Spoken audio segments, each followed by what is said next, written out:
Koppel, host of the Time for Coffee podcast, where you get firsthand career advice into the jobs and industries that interest you the most. And before we start today's show, I have a quick favor to ask you. If you haven't already, I'd be incredibly grateful if you give us a rating and a review on iTunes. And if you're like me, you need to do it now because you'll forget later and because it's the best way to help others who may be in search of career advice to find this free resource. So press pause if you haven't done it and do it right now. I'll wait. Thanks so much and enjoy today's show. Hey there, Java Junkies. Welcome to another K-Cup mini episode of Time for Coffee. By the way, K-Cups come in 3 sizes, single, double, and triple shots, or roughly 1 minute, 5 minutes, or 10 minutes in length. So if you don't have time to throw back an entire caffeinated career conversation, these K-Cup mini episodes of T4C can give you a quick caffeinated fix, whether you're on the go or you only have a few minutes to binge. So grab your mug and take a chug, because it's time for a caffeinated career triple shot K-Cup with my guest, Jordan Hallow. So let's flash back to your time as a career coach and consultant working at 2 universities. And most recently, you were at Purdue University Northwest in Indiana. What did you do in that role?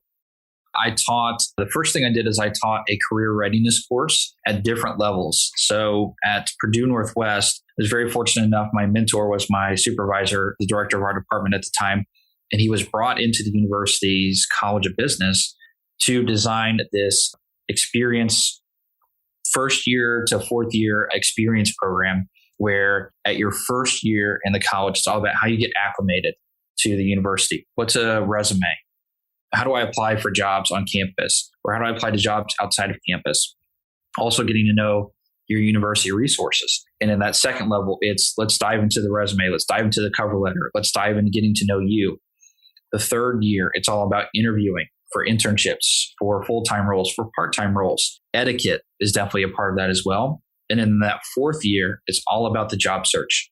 It's all about LinkedIn. It's all about professional branding. And it's all about getting to know that particular career. So bringing in guest speakers and things like that. So I taught all levels of that. I specialized in that 4th year, that last year.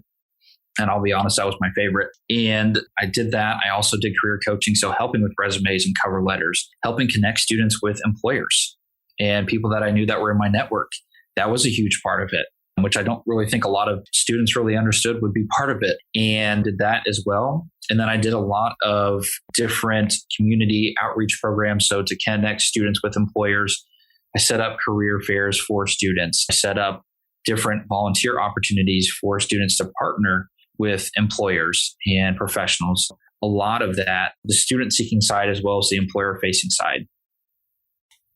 I'd love to dig in a little bit to your favorite part of that experience. And that is that 4th year when you were helping usually seniors get into the job search process, because it really is a process. And because most schools don't require students to take a how to find a job and start a career course, many students are lost about how to get that process started. And they just end up scrolling their phones or their computers, looking at job boards, and then randomly applying for jobs.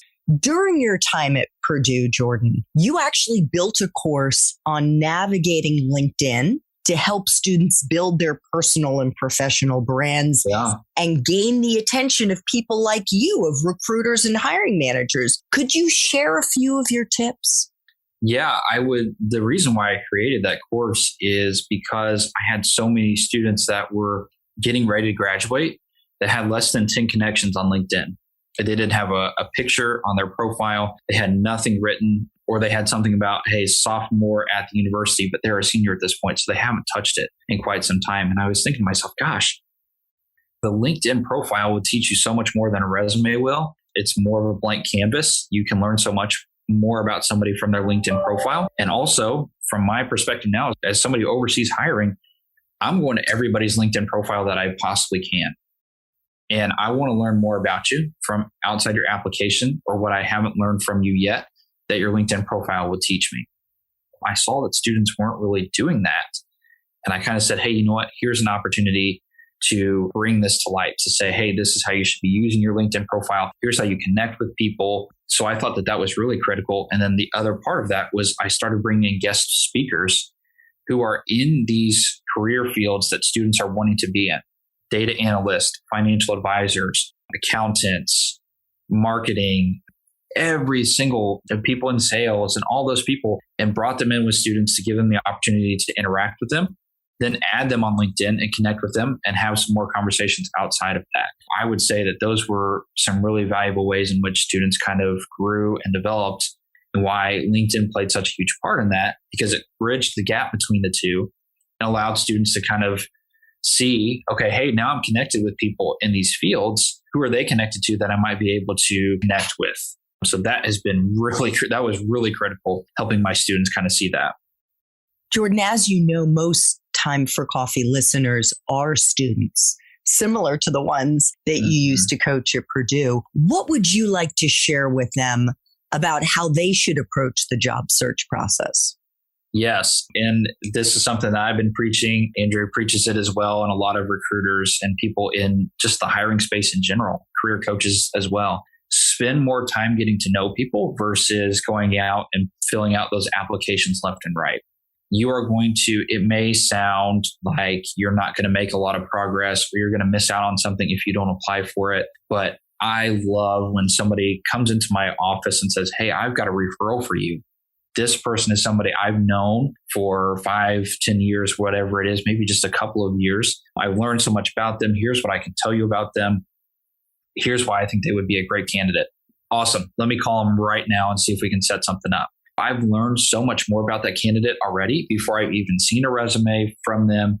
And I know that they're a qualified candidate because they came to me from somebody who knows this career and knows this field very, very well. They're only going to pick people who they know are qualified.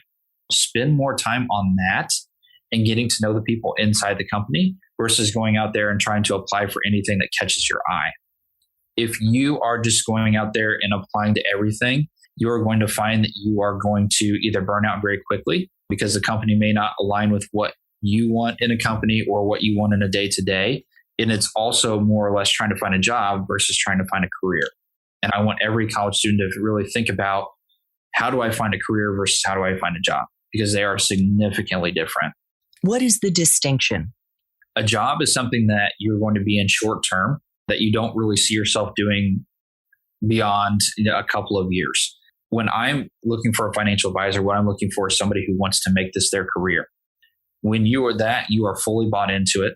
Also, anybody who is in their 5th year, after their 5th year of being a financial advisor at Northwestern Mutual, you're 94% likely to retire with the company. It's got an amazing track record, and that I want everybody to see that long term. I don't want somebody to come in for a year or a couple of years to decide, hey, you know what, this really isn't for me.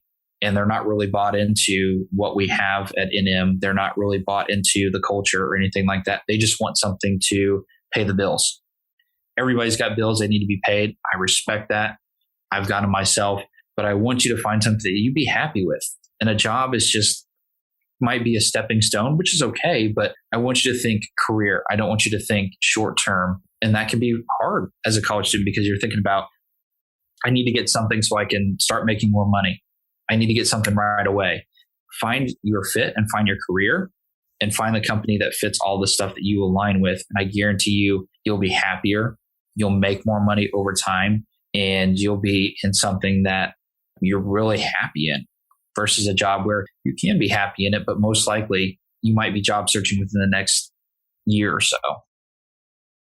Thanks for tuning in to this K-Cup mini episode of Time for Coffee. If you want to listen to our entire caffeinated career conversation, please check out the show notes for this episode. Thanks so much for listening to this latest episode of T4C.